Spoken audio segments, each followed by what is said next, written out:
Style తో సరికొత్త designs తో ఎస్కేటీ గోల్డెన్ డైమండ్స్ ఈ జూలై 5న నల్లకండలో గొప్ప ప్రారంభం.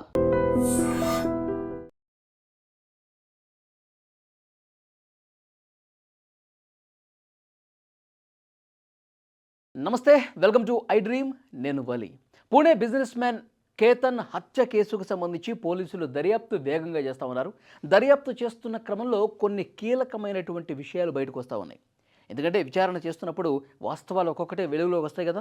ఇప్పుడు లేటెస్ట్గా తెలిసింది ఏంటి అంటే, హత్యకు ముందు కేతన్ని లోయలో తోసేసే ముందు ఒక అరగంట ముందు ఏం జరిగింది, ఇది చాలా కీలకంగా మారింది. ఎందుకంటే అరగంట ముందు వీళ్ళిద్దరూ కూడా ఫోన్లో మాట్లాడుకున్నారు.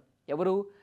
ఈమె సియా గోయల్ ప్రియుడు చేతన్. వీళ్ళిద్దరూ ఫోన్లో మాట్లాడుకున్నారు. వాళ్ళు తమ తమ ఫోన్ల నుంచి కాకుండా వేరే నెంబర్లతో వాళ్ళు ఫోన్లో మాట్లాడుకుని ఎలా చంపాలి అన్నదాని గురించి మళ్ళొక్కసారి ఆల్రెడీ ప్లాన్ చేసేసుకున్నారు. ఒక కేఫ్లో కూర్చొని గంటల సేపు మాట్లాడుకుని డిసైడ్ అయిపోయారు. మళ్ళీ అరగంట ముందు వీళ్ళు మళ్ళొక్కసారి డిస్కస్ చేసుకున్నారు. ఇది కానీ మనం కరెక్ట్గా చేయకపోతే మన బతుకు బస్ స్టాండ్ అయిపోద్ది. కాబట్టి చాలా క్లియర్గా పకడ్బందీగా కేతన్ ఒక్కసారి మనం తోస్తే ఇంకా అతను చనిపోయే ఉండాలి.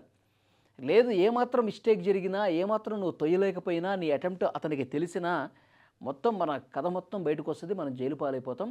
అతను ఒకవేళ పడిపోయి బతికినా సరే మనకి ఇబ్బంది అవుతుంది. కాబట్టి మనం చాలా జాగ్రత్తగా ఎత్తైన ప్రాంతం ఎక్కడ ఉంది అక్కడి వరకు నువ్వు తీసుకెళ్ళాలి.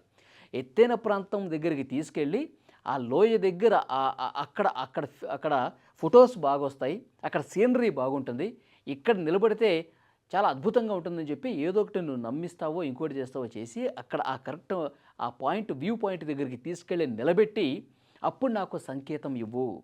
అప్పుడు ఏమైనా సంకేతం ఇవ్వాలంటే ముందే వీళ్ళు మాట్లాడుకున్నారు. ఏం మాట్లాడుకున్నారు? అతను కరెక్ట్గా ఆ అంచు వరకు తీసుకెళ్ళిన తర్వాత నువ్వు షూ సరి చేసుకుంటున్నట్టు, లేకపోతే నేల మీద కూర్చొని వాటర్ తాగుతున్నట్టు ఇట్లా నాకు ఒక ఇండికేషన్ ఇవ్వు. అప్పుడు నేను వెంటనే వచ్చేసి మన పని మనం మొదలు పెట్టేద్దాం. ఇది వాళ్ళు అనుకున్నది.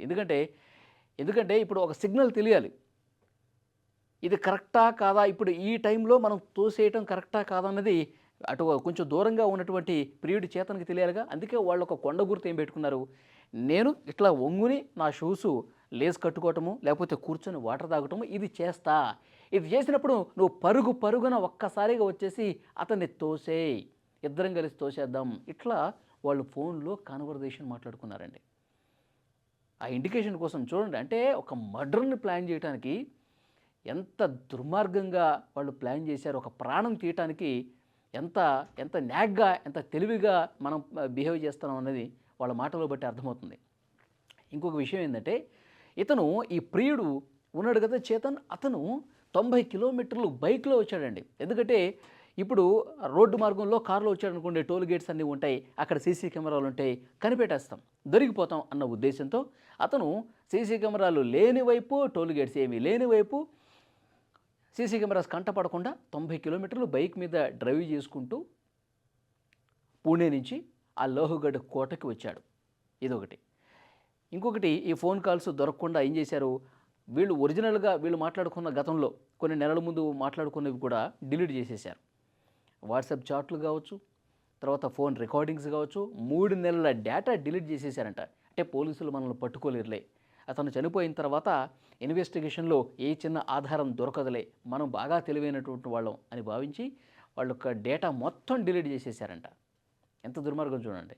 డేటా డిలీట్ చేయటం, సీసీ కెమెరాలకు దొరకకుండా బైక్లో రావటం, వచ్చిన తర్వాత కేతన్ని పడేసేటప్పుడు కింద వాళ్ళు సిగ్నల్ పంపించడం. సియా గోయల్ కనీసం మనుషులకు అసలు మానవత్వం లేకుండా క్లియర్గా అర్థమవుతుంది. ఇక్కడ చంపాలన్నటువంటి ఉద్దేశంతో ఎంత దుర్మార్గానికైనా తెగబడతారు అంటానికి ఇదొక సజీవ సాక్ష్యంగా నిలిచింది.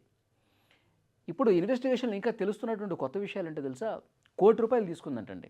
ఎంగేజ్మెంట్ అయిన తర్వాత ₹1 కోటి ఈ సియా గోయల్ కేతన్ నుంచి తీసుకుని ప్రియుడి చేతన్కి ఇచ్చింది.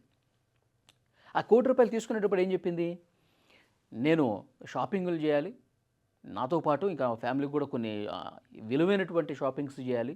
ఎందుకంటే నవంబర్లో మ్యారేజ్ ఉంది కాబట్టి, చాలా దగ్గరగా ఉంది కాబట్టి మనం చాలా రిచ్గా చేసుకోవాలి. పెళ్ళి అనేది జీవితంలో ఒకేసారి ఒక మధురమైనటువంటి జ్ఞాపకం కాబట్టి మనం కొంచెం అద్భుతంగా ప్లాన్ చేసుకోవాలని చెప్పి ఆ ప్లాన్ గురించి మొత్తం చెప్తే, సరే నీ ఇష్టం, నువ్వంటే నాకు చాలా ఇష్టం, నువ్వంటే నాకు చాలా ప్రాణం, ₹1 కోటి ఏంటి, 2 కోట్లైనా ఇస్తా, ఇప్పుడు ఎంత కావాలి చెప్పు, ₹1,00,00,000 కదా ఇచ్చేస్తున్నా అని చెప్పి ₹1,00,00,000 ఇచ్చేసాడు. ఆ ₹1,00,00,000 తీసుకుని వీడేదో బిజినెస్ చేస్తున్నాడంట లవర్, వాడి ప్రియుడు. ఆ బిజినెస్ కోసం సపోర్ట్ కోసం ఈ ₹1,00,00,000 ఈమె షాపింగ్ చేయలేదు, దాన్ని బొంద చేయాల, తీసుకెళ్ళి ప్రియుడికి ఇచ్చేసింది. వాడు ఖర్చులేవో వాడు చేసుకున్నాడు. ₹1,00,00,000 అండి, అడగగానే ₹1,00,00,000 ఇచ్చాడు. ఇప్పటికే చాలామందికి తెలుసు 17 కోట్ల రూపాయలతో అక్కడ ఉదయపూర్ ప్యాలెస్ దగ్గర వీళ్ళ పెళ్లికి సంబంధించి 17 కోట్లతో ఒక పెద్ద రాజభవనం లాంటిది బుక్ చేశారు పెళ్లి కోసం. అంటే బంధుమిత్రులందరినీ పిలిచి గ్రాండ్గా చేసుకోవడానికి కేతన్ ఫ్యామిలీ 17 కోట్లు ఖర్చు పెట్టి అక్కడ ఒక రాజభవన్ని తీసుకుంది, ఒక ప్యాలెస్ని తీసుకుంది పెళ్లి కోసం.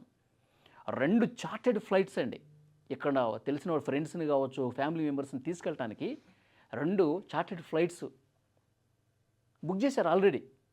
నవంబర్లో జరిగే అద్భుతమైన పెళ్లి చేసుకుందాన్న ఉద్దేశంతో. కానీ ఎన్ని కలలు పెట్టుకున్నాడండి ఆ కేతన్ అనేటువంటి వ్యక్తి.